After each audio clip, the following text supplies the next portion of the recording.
오늘은 요한복음 48번째 시간입니다. 오전 성경 공부와 관련해 그동안 경과를 말씀을 드리면, 오전 성경 공부 이 요한복음 시리즈는 지난 2월 마지막 주까지 했었는데요. 그동안 코로나로 인해서 이 8개월간의 공백기를 가졌고, 오늘 11월 첫째 주부터 이어서 하게 되었습니다. 짧지 않은 이 공백기인데요. 그러면 여기서 우선 성경 한 구절을 찾아보고 가겠습니다. 요한복음 5장 39절을 보겠습니다. 요한복음 5장 39절입니다.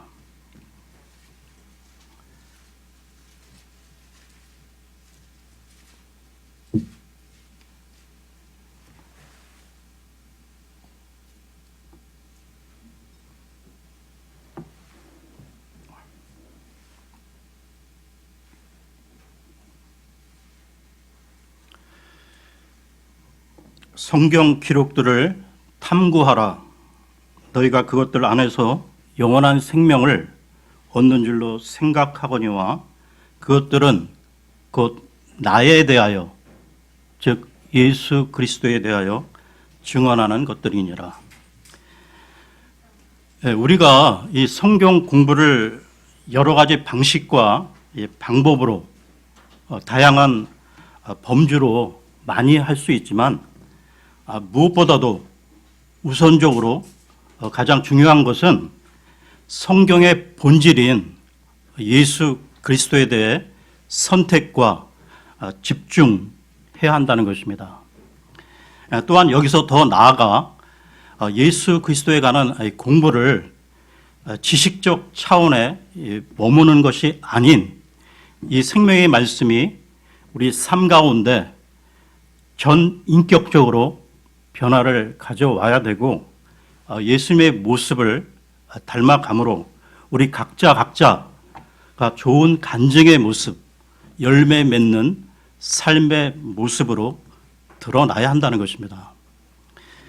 바른 성경과 이 바른 교리를 가진 우리 이 킹제임스 진영 안에 지체들을 보면, 물론 제도권 교회 사람들보다 많은 성경 지식을 갖고 있기에 서로 이게 좀 자랑하는 그런 측면도 많이 있는데, 근데 그분들의 그 생활들을, 삶을 보게 되면 그 육신적인 그런 부분들이 많이 보인다는 것입니다. 그러니까 우리는 그래서는 안 된다는 것이죠. 제가 지난번에 요한복음 17장까지 했었는데요. 오늘은 이어서 18장부터 하겠습니다. 오늘 말씀의 제목은 모든 것을 아시는 예수 그리스도입니다. 전지하신 예수 그리스도인데요. 그러면 오늘의 본문을 보겠습니다. 요한복음 18장 1절에서 14절까지입니다. 요한복음 18장 1절에서 14절까지입니다.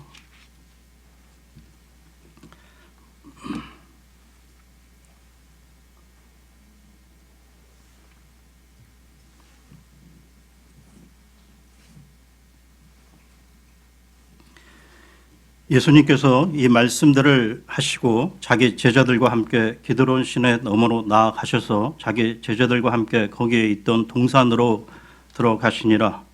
예수님께서 자기 제자들과 함께 거기에 자주 가셨으므로 그분을 배반한 유다도 그곳을 알더라. 그때 유다가 수제사장들과 바리새인들에게서 넘겨받은 사람들과 직무 수행자들 한 부대를 데리고 등과 횃불과 무기를 가지고 거기로 오니라. 그러므로 예수님께서 자기에게 임할 모든 일들을 아시고 앞으로 나아가 그들에게 이르시되 너희가 누구를 찾느냐 하시니, 그들이 그분께 대답하되 나사렛 예수라 하거늘, 예수님께서 그들에게 이르시되 내가 그로다 하시니라. 그분을 배반한 유다도 그들과 함께 서 있더라. 그분께서 그들에게 내가 그로다 하고 말씀하심에 곧바로 그들이 뒤로 물러가 땅에 쓰러지니라. 이에 그분께서 다시 그들에게 묻기를 너희가 누구를 찾느냐 하시매 그들이 이르되 나사렛 예수라 하거늘 예수님께서 응답하시되 내가 너희에게 내가 그라고 말하였은즉 너희가 나를 찾거든 이 사람들은 그들의 길로 가게 하라 하시니 이것은 그분께서 하신 말씀 곧 아버지께서 내게 주신 자들 중에서 내가 하나도 잃어버리지 아니하였나이다 하신 말씀이 성취되게 하려 함이더라. 그때 시몬 베드로가 칼을 가졌으므로 그것을 뽑아 대제사장의 종을 쳐 그의 오른쪽 귀를 뱉는데 그 종의 이름은 말고더라. 그때 예수님께서 베드로에게 이르시되 내 칼을 칼집에 꽂으라. 내 아버지께서 내게 주신 잔을 내가 마시지 아니하겠느냐 하시니라. 이에 그 부대와 대장과 유대인들의 직무 수행자들이 예수님을 붙잡아 결박하여 먼저 안나스에게로 끌고 갔으니 이는 그가 그 해의 대제사장인 가야바의 장인이었기 때문이더라. 이제 가야바는 유대인들에게 한 사람이 백성을 위해 죽는 것이 유익하다고 권고하던 자더라. 그 이전 장인 그 17장에서 자신과 제자들과 이 모든 성도들을 위한 이 아름답고 위대한 기도를 아버지 하나님께 드리셨던 주님께서는 이제 18장에서 제자들과 함께 기드론 시내를 건너 겟세마네 동산으로 오셨는데요. 요한복음 18장에는 마태복음이나 마가복음, 누가복음에서와는 달리 예수 그리스도께서 이 고뇌 속에 얼굴을 땅에 대시고 기도하시는 장면이 생략되어 있습니다. 이것은 요한복음이 다른 복음서들에 비하여 하나님의 아들이신 예수 그리스도의 하나님 되심과 그 신성을 강력하게 부각시키고 있기 때문인 것이죠. 그러면 18장 1절, 2절을 보겠습니다. 1절, 2절입니다. 예수님께서 이 말씀들을 하시고 자기 제자들과 함께 게드론 시내 너머로 나아가셔서 자기 제자들과 함께 거기에 있던 동산으로 들어가시니라. 예수님께서 자기 제자들과 함께 거기에 자주 가셨으므로 그분을 배반한 유다도 그것을 알더라. 1절에 그냥 그 동산이라고만 이게 나와 있으나 다른 복음서들에서는 이 동산의 이름이 겟세마네인 것을 밝히고 있다는 것이죠. 가롯 유다는 예수님께서 자주 가시는 곳을 알고 있었고 예수님은 유다가 그것을 알고 있다는 사실을 알고 계셨습니다. 주님은 모든 것을 미리 알고 계시면서도 자신이 체포될 곳으로 가신 것인데요. 주님은 이 하나님 아버지께서 요구하시는 의의 기준을 만족시키기 위해 자원하여 죽음의 길을 가신 것입니다. 계속해서요. 3절, 4절을 보겠습니다. 3절, 4절입니다. 그때 유다가 수제사장들과 바리새인들에게서 넘겨받은 사람들과 직무 수행자들 한 부대를 데리고 등과 횃불과 무기를 가지고 거기로 오니라. 그러므로 예수님께서 자기에게 이 말 모든 일들을 아시고 앞으로 나아가 그들에게 이르시되 너희가 누구를 찾느냐 하시니 이 예수님은 자신이 당하실 일들을 미리 다 알고 계셨는데요. 주님은 겟세마네 동산으로 들어가시며 이제 그분의 마지막 사역을 준비하셔야 했던 것입니다. 그분에게 십자가의 고난은 우연한 사건의 전개가 아니라 하나님이 예비하신 인류 구원의 계획에 피할 수 없는 여정임을 명확히 인지하고 계셨던 것이죠. 사실 그 예수 그리스도의 신적 전지성은 사도 요한이 그 요한복음 1장에서부터 일관적으로 증언하고 있습니다. 1장에서 그 예수님이 나다나엘을 만나시던 장면을 기억해 보십시오. 요한복음 1장으로 가겠습니다. 요한복음 1장 47, 48절을 보겠습니다.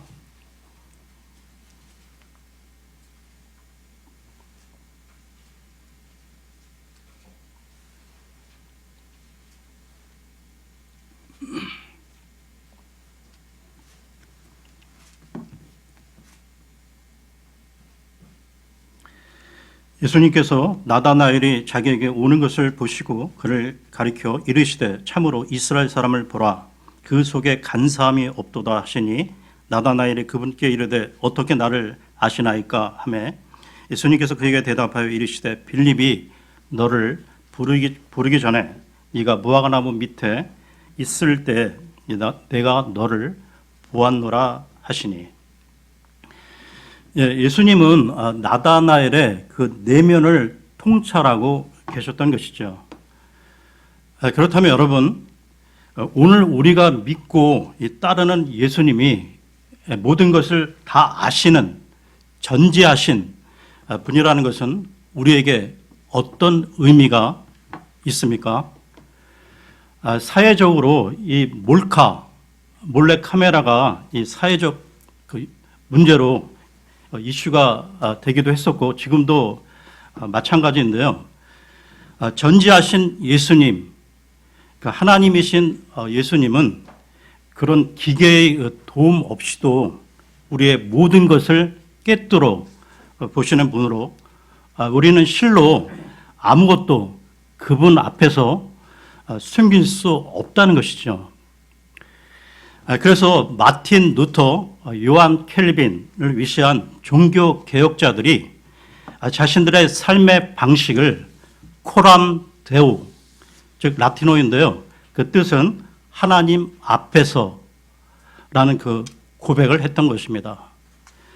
그렇다면 예수 그리스도의 전지성은 그의 제자들에게 두려운 사실이기도 하지만 또 다르게 생각하면 놀라운 위로가 아닐 수 없다는 것이죠. 세상 모든 사람들이 내 고통을, 내 억울함을, 내 슬픔을 모른다 해도 주님은 나의 모든 형편을 다 알고 계신다는 것. 이 얼마나 놀라운 위로요, 기쁨인지요. 신약 성경의 절반가량을 기록한 바울 사도가 얼마나 그 하나님과 그 예수 그리스도의 임재를 의식하며 살았는지 보겠습니다. 갈라디아서로 가서요. 갈라디아서 1장 20절을 보겠습니다. 갈라디아서 1장 20절입니다.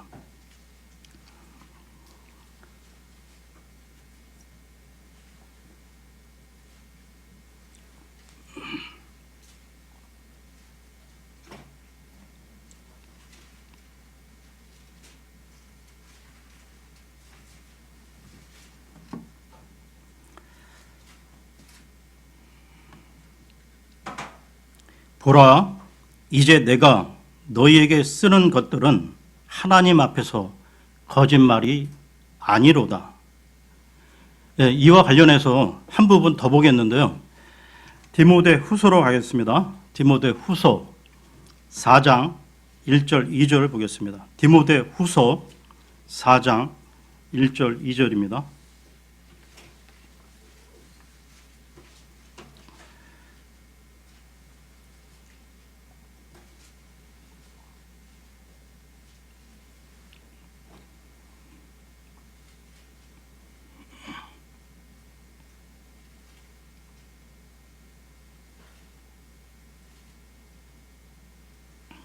디모데 후서 4장 1절 2절. 그러므로 내가 하나님 앞과 주 예수 그리스도 앞에서 곧 친히 나타나실 때에 자신의 왕국에서 산 자와 죽은 자를 심판하실 분 앞에서 네게 명하노니 말씀을 선포하라.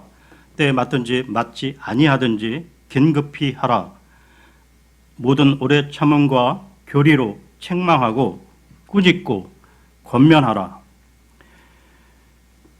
예, 여러분, 사도 이 바울뿐만 아니라 우리 또한 한순간도 잊지 말아야 할 것은 우리가 예수 그리스도 곧 모든 것을 아시는 전지하신 분 앞에 살고 있다는 것입니다. 그렇다면 우리가 어떻게 죄를 지을 수 있을까요? 그러면 요한복음으로 돌아가서요.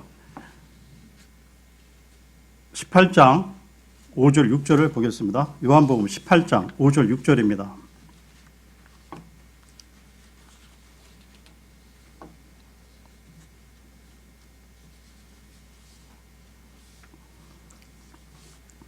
그들이 그분께 대답하되 나사렛 예수라 하거늘 예수님께서 그들에게 이르시되 내가 그로다 하시니라. 그분을 배반한 유다도 그들과 함께 서 있더라.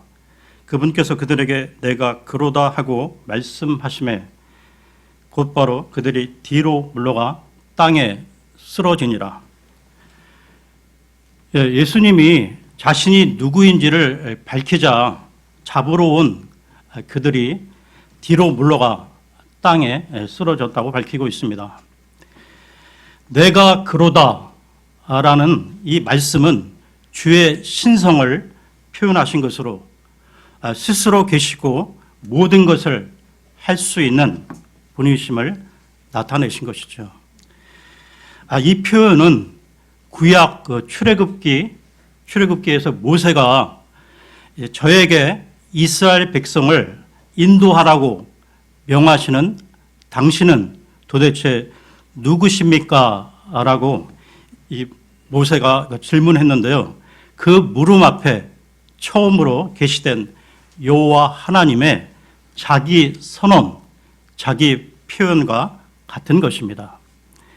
내가 그로다라는 이 말씀이 나오는 순간 그 자리에 있었던 자들이 그 신적 그 현존을 느끼고 땅에 쓰러진 것이죠.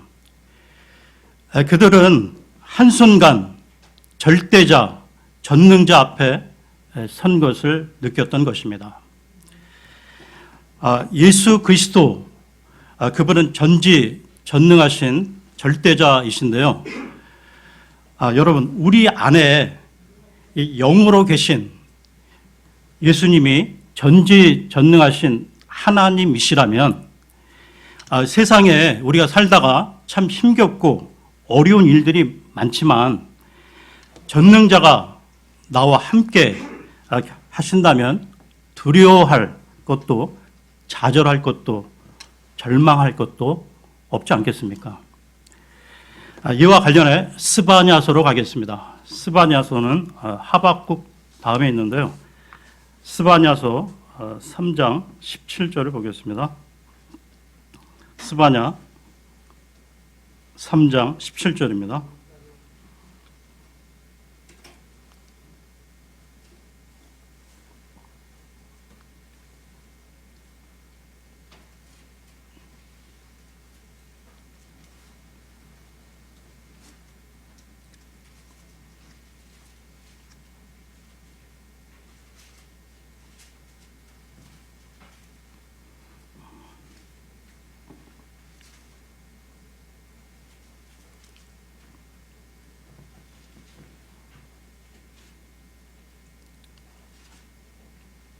스바냐 3장 17절입니다.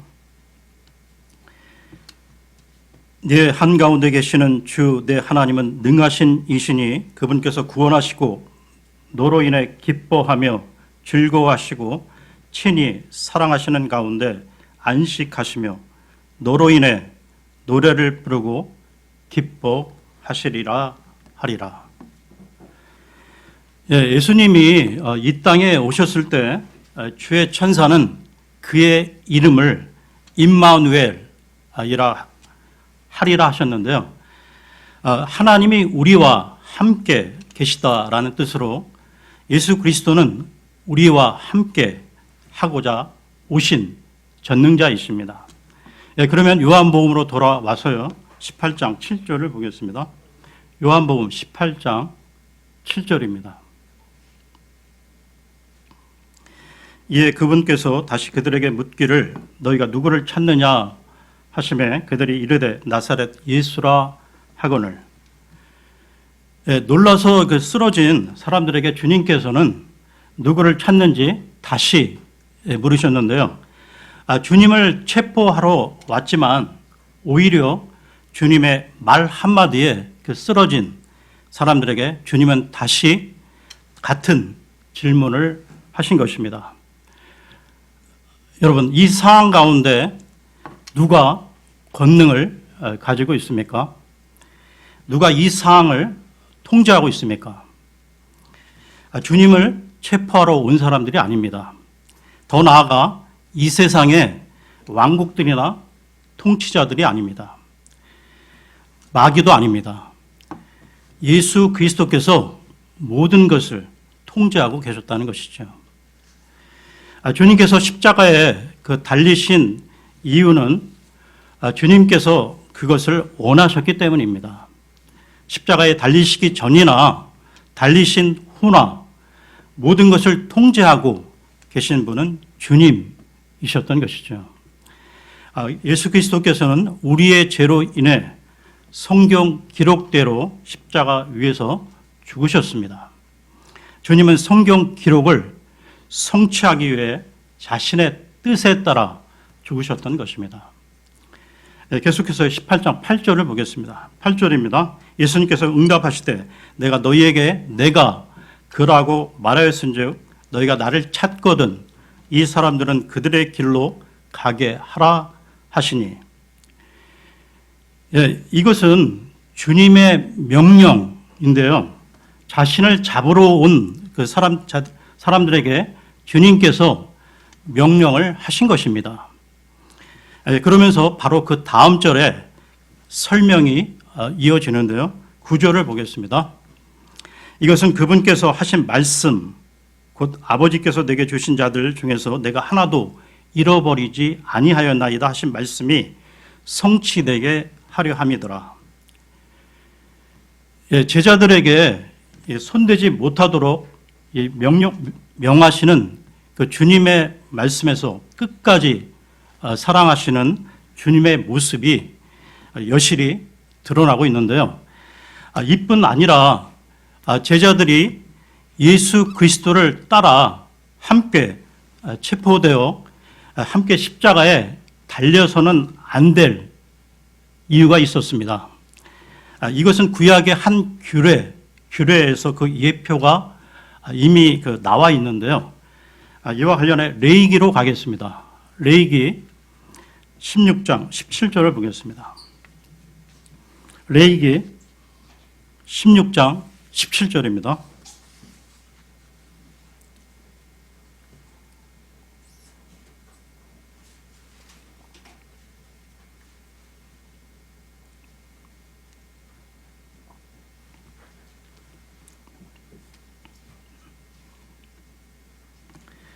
그가 성소에 속죄하러 들어가서 자기와 자기 집안과 이스라엘 온 회중을 위해 속죄하고 나올 때까지는 아무도 회중의 성막에 있지 못할 것이며.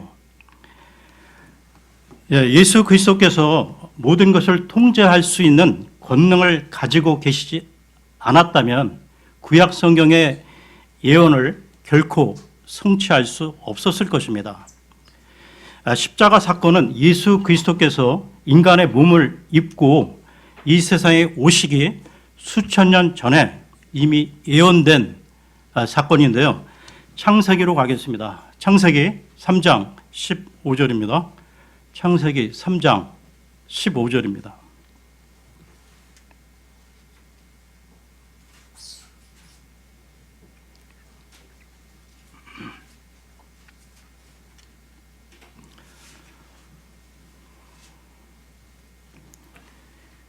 내가 너와 여자 사이에 또 내 씨와 그녀의 씨 사이에 적개심을 두리니 그 씨는 내 머리를 상하게 할 것이요 너는 그의 발꿈치를 상하게 할 것이니라 하시고. 그리고 이 가룟 유다가 주님을 배반한 것도, 그리고 사람들이 주님을 체포하고 고통을 준 것도 모두 성경의 예언을 성취하기 위함이었는데요. 그 어느 것도 우연히 일어난 일은 없었습니다. 그러니까 십자가 사건은 온 세상의 모든 죗값을 치르고 아버지 하나님의 요구를 만족시키기 위해 예수 그리스도께서 권능을 가지고 모든 사항을 통제하신 결과라는 것이죠. 십자가 사건의 그 목적에는 분명히 우리의 구원이 있는 것이 사실입니다. 하지만 그것이 첫째 목적은 아니라는 것이죠. 십자가의 그 첫째 목적은 예수 그리스도께서 죄에 대한 값을 치름으로 아버지 하나님의 그 요구를 만족시키고 그분을 공경하려는 데 있습니다. 성경은 인간 중심이 아닌 하나님 중심으로 기록된 책인데요. 예수님께서 이 세상에 오셔서 십자가 위에서 인류의 모든 그 죄값을 치를 수 있었던 것은 인간 중심이 아닌 하나님 중심으로 행하셨기 때문입니다. 우리는 모두 우리의 기쁨과 행복을 위해 살아가려고 하고 있지만 예수 그리스도 그분은 아버지 하나님의 영광을 위해 사셨던 것이죠. 그러면 요한복음으로 돌아와서요. 18장 10절을 보겠습니다. 요한복음 18장 10절입니다.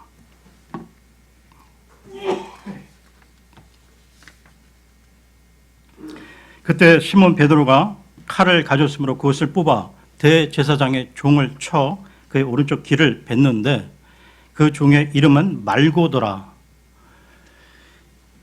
겟세마네 동산에 그 들이닥친 그 가룟 유다와 대제사장이 그 동원한 무리들이 예수님을 체포하려고 하자 그 베드로가 그 무리 중 한 사람의 귀를 베어버렸는데요. 요한복음에는 기록되어 있지 않으나 이 누가복음에는 주님께서 말고의 그 잘린 귀를 고쳐주시는 장면이 나옵니다. 이것은 주님께서 십자가 처형을 당하시기 전에 행하셨던 마지막 기적이었던 것이죠. 계속해서 11절을 보겠습니다. 11절입니다. 그때 예수님께서 베드로에게 이르시되 네 칼을 칼집에 꽂으라. 내 아버지께서 내게 주신 잔을 내가 마시지 아니하겠느냐 하시니라. 마태복음에서는 이 장면에서 이 칼을 잡는 자들은 다 칼로 망하리라고 주님께서 말씀하셨는데요. 그리고 주님께서는 요한복음 16장에서 제자들에게 실족하지 않도록 경고하시면서 그 실족의 첫 걸음은 세상으로부터의 그 도전에 대한 그리스도인들의 그 과민 반응에서 시작된다는 것입니다. 그러니까 베드로는 주님의 이러한 그 충고를 들은 지 불과 몇 시간 지나지 않아 발끈하고 말았던 것이죠.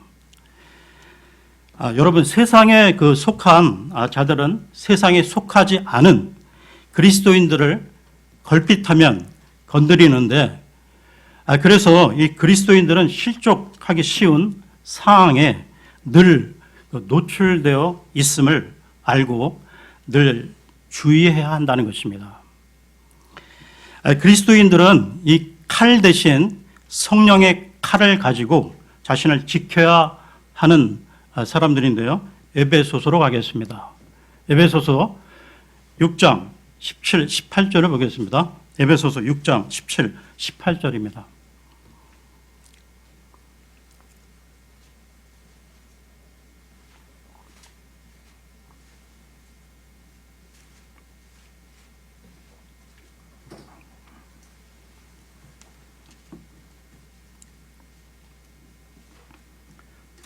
구원의 투구와 성령의 검, 곧 하나님의 말씀을 취하라.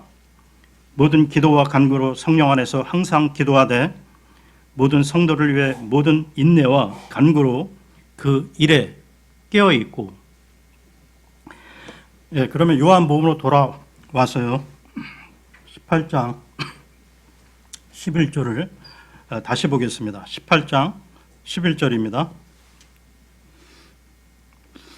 그 11절 그 하반절에 내 아버지께서 내게 주신 잔을 내가 마시지 아니하겠느냐. 예, 이 잔이 바로 주님께서 가능하시거든 내게서 지나가게 하옵소서. 그러나 내가 원하는 대로 하지 마옵시고 아버지께서 원하시는 대로 하옵소서라고 기도하셨던 그 잔이고 갈보리 십자가에서 받아 마시셨던 그 잔이었던 것이죠. 이 잔은 그 단순히 그 몸의 죽음을 의미하는 잔이 아니었습니다. 예수 그리스도는 이 몸의 죽음을 꺼리셨던 적이 한 번도 없으셨는데요. 이 잔은 하나님의 진노의 잔이었습니다. 그러나 이 잔은 하나님의 구원 계획이 성취되기 위해서는 예수 그리스도께서 반드시 마셔야 할 잔이었던 것이죠. 그분께서는 혼이 심히 슬퍼 죽을 지경이셨지만 아버지께서 원하시는 대로 받아 마시셨던 것입니다. 이것은 단순히 그 순종 이상의 그 무엇인가를 우리에게 가르쳐 주고 있는데요. 예수님께서는 순종 이상으로 아버지를 사랑하셨고 공경하셨습니다. 우리가 주 하나님에 대하여 이런 마음을 가질 수 있다면 바울이 로마서에서 외쳤던 다음 말을 우리도 할 수 있게 된다는 것이죠. 로마서로 가겠습니다. 로마서 11장 33절에서 36절입니다. 로마서 11장 33절에서 36절입니다.